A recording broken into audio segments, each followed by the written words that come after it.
আমি আরামে ঘুমাচ্ছিলাম, তখন আমার আম্মু ডাক দিল। বাবা মুনতাহির, ওঠ বাবা।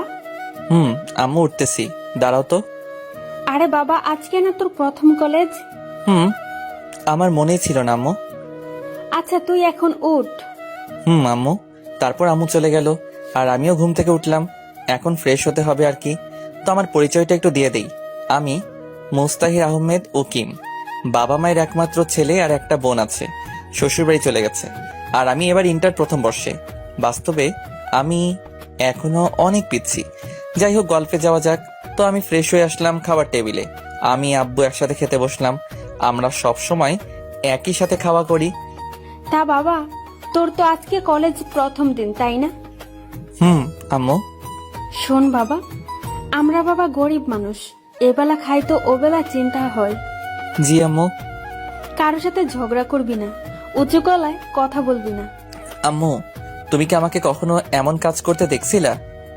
না, তাও বলতেছি। তা বাবা, তুই এখন কেমনে যাবি? কেমনে আবার? আমার সাইকেলটা কি জন্য আছে? এত দূর সাইকেল নিয়ে যাবি? আব্বু। আচ্ছা, তোর কোনো সমস্যা হলে আমাকে বলিস। আচ্ছা। আর এই নে 100 টাকা, যদি কোনো সমস্যা হয় তাহলে খরচ করিস, আর না হলে রেখে দিস। আচ্ছা। তারপর খাওয়া দাওয়া করে আমি আমার পুরাতন একটা সাইকেল আছে ওইটা বের করলাম, যেটাকে সবাই বাইসাইকেল নামে চিনেন, কিন্তু খুব পুরাতন ভাঙাড়ি সাইকেল। যাই হোক, আমার সাইকেল নিয়ে যেতে প্রায় 2 ঘন্টা লাগবে। আমার বাসা গ্রামে, আর আমার কলেজ শহরে।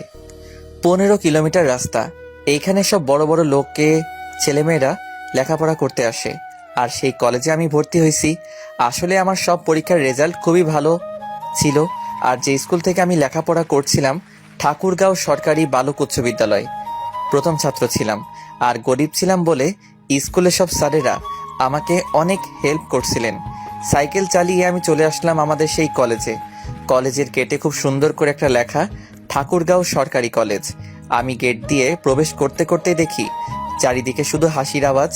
আমি বুঝতে পারলাম আমাকে দেখেই এমন হাসি হচ্ছে, কারণ আমার ভাঙা সাইকেল, আবার ড্রেস আপ পুরাই খ্যাত। কি করব বলেন? আমার বাবা তো আর কোনো চাকুরিজীবী না, তিনি একজন কৃষক। তখন একটা ছেলে ডাক দিল। এই কানা। আমি বুঝলাম আমাকে বলতেছে, কারণ আমি একটা মোটা ফ্রেমের চশমা পরে আছি। তাই আমি পেছনে তাকাইলাম, দেখলাম ছেলেটা একটা কারের ওপর বসে আছে। ওর সাথে আরো কয়েকজন ছেলে, সবাই ছেঁড়া প্যান্ট পরে আছে। এটাই আমাদের সমাজের ধনীদের পোশাক আশাক। আমি গেলাম ওদের কাছে। আসসালামু আলাইকুম ভাইয়া। ওয়ালাইকুম আসসালাম।